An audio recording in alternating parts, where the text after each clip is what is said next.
8 members of the all-white Phillipsburgh, New Jersey high school wrestling team took a picture with a black wrestling dummy with a Paulsboro High School t-shirt on. That's a school they're supposed to square up with soon. And there are multiple black wrestlers on that team, so keep that in mind. And look at the picture.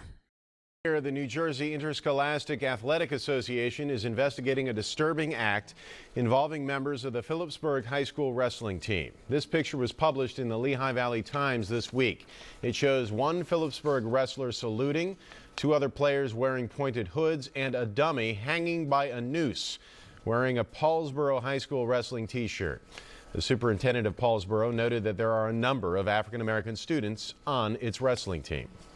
It's inappropriate, it's insensitive, it's just wrong on so many levels. A foolish act by a group of young men.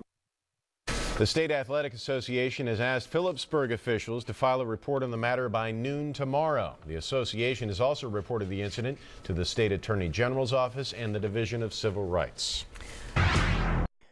They lynched the doll.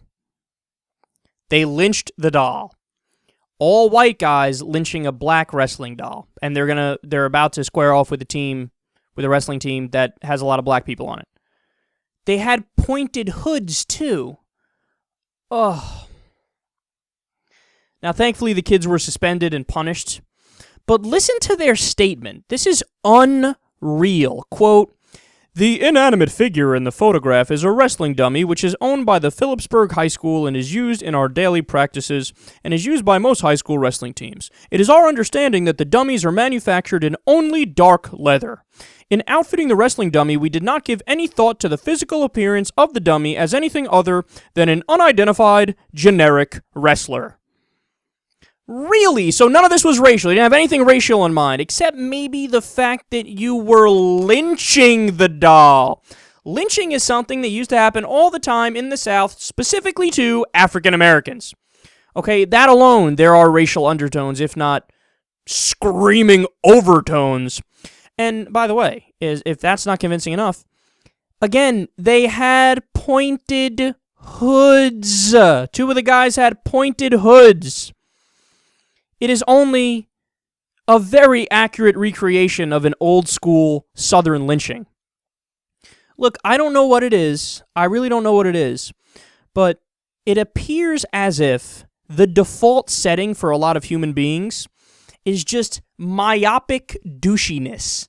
Like xenophobic, racist douchiness. Like, you have to be so dense to not think about the implications or the consequences of your actions if you do something like that. Like, how dense do you have to be to not stop and go, wait a second, guys. Let's think about this. So there was a time in American history where black people got lynched all the time. You looked at a white girl the wrong way, or the Emmett Till story. Looked at a white girl the wrong way, or whistled at a white girl or whatever. Lynched, killed. I mean, guys, they used to get together, all the Southern white people got together to watch the local lynching. They would drag black people behind cars, and they would, slowly get their flesh torn apart by a rocky road, gouge their eyes out, whip them, hang them. I mean, all these horrendous things. And it happened all the time. It wasn't like, it's just a few bad apples down there. No. It was part of the culture in the South. So you didn't stop to think for a second, well, what if I was an African American and I saw this happen? Right? How would I feel? Wouldn't that be, like, beyond offensive? Like, that's not just offensive. They got to create a new word for it. Like, that pokes at open wounds, gangrenous wounds that still exist and are still really, vivid in the mind of African Americans. Because it wasn't that long ago. All this was not that long ago. And you want to bring it up mockingly, jokingly. It's just, the reason why I'm dragging on about this is because I'm amazed that it didn't occur to any of those guys. It just didn't occur to them. It didn't occur to them that, let's think about this from the perspective of not a white teenager.